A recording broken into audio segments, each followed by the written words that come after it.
For Creamer Media's Polity, I'm Sashnee Moodley.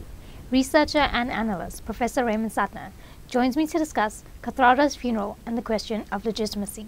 Welcome, Professor. Thank you very much. Now, the Kathrada funeral became a political manifestation. How do you understand its significance? You know, South Africa is fairly famous for what is done at funerals, going back to the period against apartheid, where funerals have been for a long time a place where people have given expression to things that are important to them, burying MK heroes and things like that, raising the ANC flag when it was illegal to do so. I think what was significant about this funeral is that it is the most important funeral for a long time. One of the last three remaining Rivonia trialists being buried, a man who was regarded as a hero by very many people and a model in the way he conducted himself, and it was made clear to him in various ways that he wasn't welcome. Now, the family say they never said he wasn't welcome, although the Kathrada Foundation, I think, said that he couldn't speak. But whatever it may have been, it was a widespread feeling amongst people that he should draw the conclusion that he was not welcome at this funeral. And Zuma himself indicated that he would respect the family's wishes and would not attend. So that in itself is very significant. And I think the way people conducted themselves at the funeral was in many ways a celebration of the life of Kathrada and simultaneously a denigration of what they found so repugnant in the presidency and the leadership of Jacob Zuma. People made it very, very clear at that funeral that they did not regard Zuma as a legitimate president of the country, and where they were ANC supporters, as most of them may have been, they did not regard him as a suitable leader of the ANC. So I think that it was an important step in the presidency of Jacob Zuma, but it's not unprecedented. We know it happened in the Mandela funeral, that in front of millions of television viewers throughout the world, he was booed by a section of the crowd. We also know that at the funeral of Stofile apparently on his deathbed intimated to his family that he did not want Zuma at his funeral.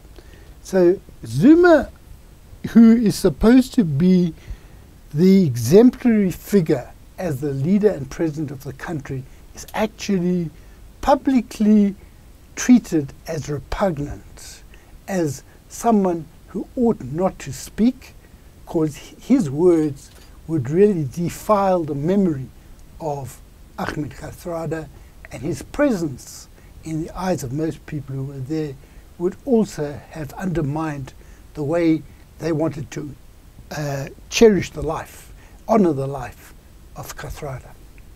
And what do you think the effect will be on Zuma as president of the ANC and the country? Now, I think it's quite significant that Motlanthe consciously chose to read the letter that Kathrada wrote to Zuma, where in characteristic, humble terms, he said to him that he had forfeited the trust of the people whom he led, and he called upon him to resign. And also, characteristically, Zuma never replied to the letter. He did not show the respect to one of the most famous leaders of the struggle to even give him an answer.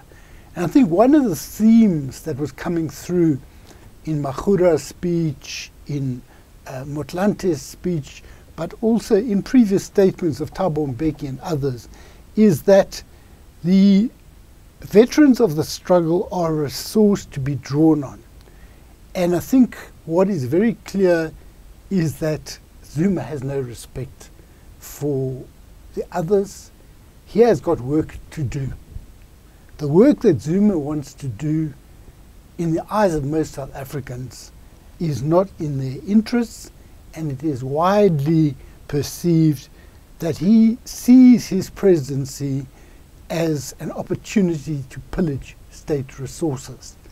And that is why when Motlanthe read the part about calling on Zuma to resign, people applauded and they said, Panzi Zuma, down with Zuma, and so on.